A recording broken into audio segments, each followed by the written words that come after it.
안녕하세요. 올리아이 성형외과 황진 원장입니다. 이전에 절개쌍꺼풀로 수술 한번 받으셨던 분들 중에 이제 재수술을 고려하고 있는 분들이 이제 많은데요. 이제 그때 회복 기간이나 이런 것이 너무 힘들었어가지고 이제 간단하게만 매몰 쌍꺼풀로 어떻게 처리가 가능할까 이제 이런 부분에 대해서 고민하고 계신 분들이 상당히 많더라고요. 그래서 이 절개쌍꺼풀을 했던 경우에 매몰로 다시 재수술을 할 때는 어떤 점들을 고려해야 되는지 이런 거에 대해서 한번 얘기하는 시간 가져보겠습니다.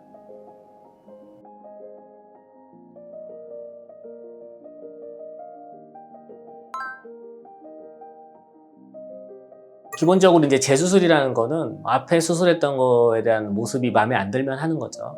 대부분은 처음 모습은 마음에 들었는데 시간이 많이 지나서 조금 처짐이나 이제 내 얼굴이 노화가 이제 그렇게 조금 쌓이면 모양이 옛날 같진 않네 이런 생각이 들어서 다시 재수술하는 경우가 제일 많고, 수술한 지 3개월에서 6개월 정도 지났는데 모양이 내가 처음에 계획한 것보다 조금 아쉬워요. 그러면 그걸 약간 다듬어 주는 걸 목표로 해서 조금 더 파인한 그 결과를 만들려고 당장 한 몇 개월 정도만 회복만 끝난 다음에 바로 이제 재수술을 고려하는 경우가 있고, 뭐 이런 경우가 이제 대부분이 되죠. 이전에 수술했던 그 부위가 처음에 모양은 너무 마음에 들었는데 느슨해지기만 해서 다시 그 위치에 고정만 다시 해야 되는 경우, 그런 경우에는 매몰 쌍꺼풀을 고려해 볼 수가 있어요.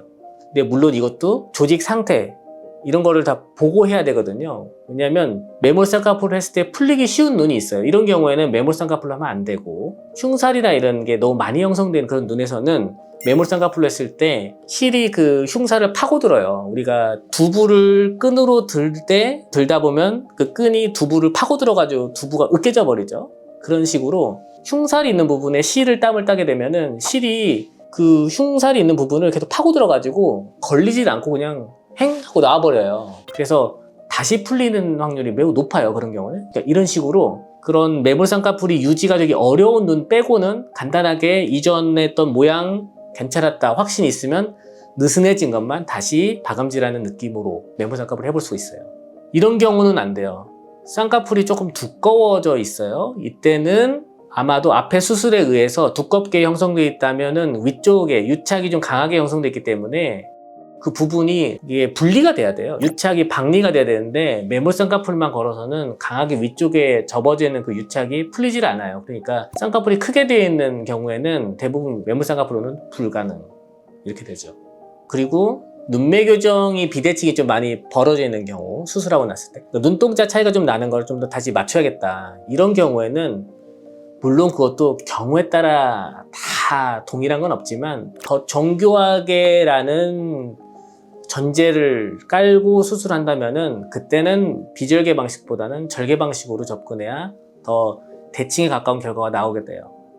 그래서 이러한 경우에도 비절개 방식, 매몰 방식보다는 절개 방식이 유리한 경우가 되겠어요. 이제 쌍꺼풀 수술을 하면은 우리가 평생 한 번 하는 수술이라고는 할 수가 없어요. 왜냐면은 시간이 지나면서 눈이 변하고 눈꺼풀 두께도 얇아지고 지방도 줄어들고 피부도 이렇게 내려오니까 변화는 우리가 막을 수 없거든요.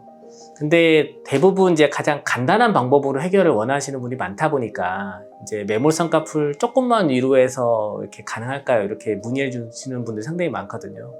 근데 그게 가능한 눈에선 얼마든지 1차적으로 매몰 쌍꺼풀을 먼저 고려하는 게 무조건 맞아요. 근데 아까 설명드렸던 그런 단점, 매몰 쌍꺼풀로 했을 때는 바로 풀리기 쉬운 눈이라든지 아니면은 특별하게 매몰 쌍꺼풀로는 해결이 안 되는 부분을 가지고 있는 눈이라든지 이런 경우에는 당연히 절개 방식으로 접근을 하는 것이 훨씬 유리합니다. 그래서 앞에 절개 쌍꺼풀 한번 했던 눈에서 뒤에 수술할 때 매몰 쌍꺼풀 할 거냐 아니면 절개 쌍꺼풀로 할 거냐를 결정하는 거는 경험이 많이 필요하고, 그 다음에 환자분의 눈의 상태에 따라 다양하게 답도 나올 수도 있고 그 결정하는 게 매우 경험이 필요합니다. 그러니까 어떤 게 유리하다라는 부분에 대해서는 실제 상담을 통해서 전문의 선생님하고 얘기해서 결정하는 게 제일 좋습니다.